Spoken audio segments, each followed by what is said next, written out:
ನಮಸ್ಕಾರ ವೀಕ್ಷಕರೇ, speed star YouTube ಚಾನೆಲ್ನ ಮತ್ತೊಂದು ವಿಡಿಯೋಗೆ ತಮಗೆಲ್ಲರಿಗೂ ಸ್ವಾಗತ. ಮುಂಬರುವ ರಣಜಿ ಟ್ರೋಫಿ ದೇಸಿ ಕ್ರಿಕೆಟ್ ಟೂರ್ನಿಗೆ ಮೊದಲೆರಡು ಪಂದ್ಯಗಳಿಗೆ ಕರ್ನಾಟಕದ ತಂಡವನ್ನ ಈಗಾಗಲೇ ಪ್ರಕಟಣೆ ಮಾಡಲಾಗಿದೆ. ಹೌದು ವೀಕ್ಷಕರೇ, ಮಯಾಂಕ್ ಅಗರ್ವಾಲ್ ತಂಡದ ನಾಯಕನಾದರೆ ಮನೀಶ್ ಪಾಂಡೆ ಉಪನಾಯಕನಾಗಿ ತಂಡದಲ್ಲಿ ಸ್ಥಾನ ಪಡೆದಿದ್ದಾರೆ. ಒಟ್ಟು 16 ಸದಸ್ಯರ ತಂಡ ಇದಾಗಿದೆ. ಸಂಭಾವ್ಯ ತಂಡದಲ್ಲಿ ರಾಹುಲ್ ದ್ರಾವಿಡ್ ಅವರ ಪುತ್ರ ಸಮಿತ್ ದ್ರಾವಿಡ್ ಕೂಡ ಸ್ಥಾನ ಪಡೆದಿದ್ದರು. ಆದರೆ ಅಂತಿಮ ತಂಡದಲ್ಲಿ ಅವರಿಗೆ ಅವಕಾಶ ಸಿಗಲಿಲ್ಲ. ಇತ್ತ ಶ್ರೇಯಸ್ ಗೋಪಾಲ್ ಮತ್ತೆ ರಾಜ್ಯ ಕ್ರಿಕೆಟ್ ತಂಡಕ್ಕೆ ಮರಳಿದ್ದಾರೆ.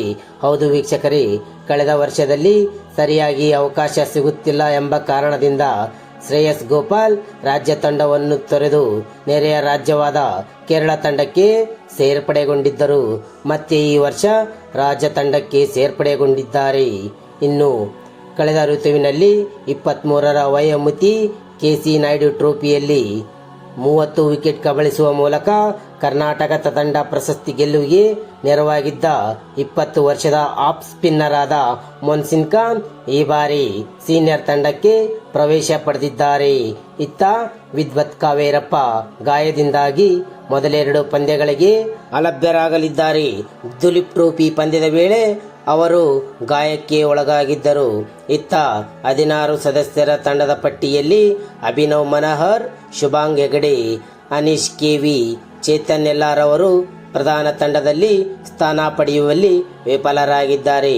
ಕರ್ನಾಟಕ ತಂಡ ಅಕ್ಟೋಬರ್ 11ರಿಂದ 14ರವರೆಗೆ ಇಂದೋರ್ನಲ್ಲಿ ನಡೆಯಲಿರುವ ಮೊದಲ ಪಂದ್ಯದಲ್ಲಿ ಮಧ್ಯಪ್ರದೇಶವನ್ನು ಎದುರಿಸಲಿದ್ದಾರೆ.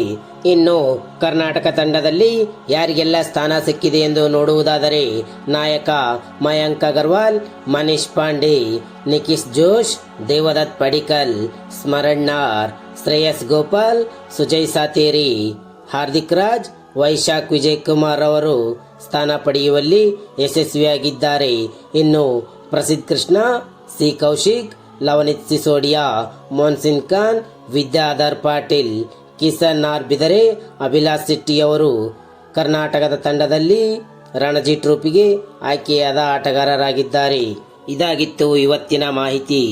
ವಿಡಿಯೋ ಇಷ್ಟ ಆಗಿದ್ದರೆ ಲೈಕ್ ಮಾಡಿ, ಕಮೆಂಟ್ ಮಾಡಿ ಹಾಗೂ ನನ್ನ ಚಾನಲ್ಗೆ ಸಬ್ಸ್ಕ್ರೈಬ್ ಮಾಡಿ.